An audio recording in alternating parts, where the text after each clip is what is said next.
Être député, ça n'est pas seulement, comme le prévoit l'article 24 de notre Constitution, voter la loi, évaluer les politiques publiques ou contrôler l'action du gouvernement. Être député, c'est aussi contribuer au débat d'idées. Des idées pour améliorer le quotidien des Français, des idées aussi pour préparer l'avenir du pays.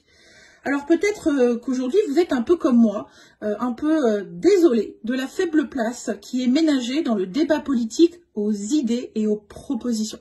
On sait pourtant qu'elles contribuent fortement à la qualité de notre vie démocratique.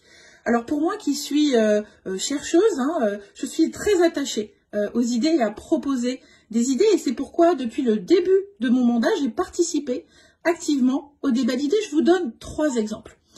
Le premier exemple, c'est par exemple l'idée d'écologie turquoise que j'ai popularisée et qui est la proposition d'une écologie qui va allier harmonieusement la transition écologique et les principes du libéralisme et du capitalisme. Autre exemple, l'idée de socle citoyen. Socle citoyen, c'est la mise en place d'un filet de sécurité universel pour lutter contre la pauvreté. Et puis un dernier exemple, l'idée de burn-out administratif, que là aussi j'ai popularisé et qui consiste à mettre un mot sur un mal typiquement français, qui est l'épuisement de nos concitoyens face à la complexité administrative.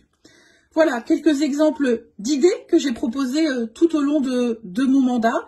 Si vous voulez découvrir toutes celles que j'ai contribué à mettre en avant, à discuter, si vous voulez à votre tour vous en emparer, les faire vivre dans le débat démocratique, c'est très simple. Il suffit de consulter le bilan de mon mandat intitulé 5 ans à votre service et 1000 actions. Et je vous souhaite un bon voyage au pays des idées.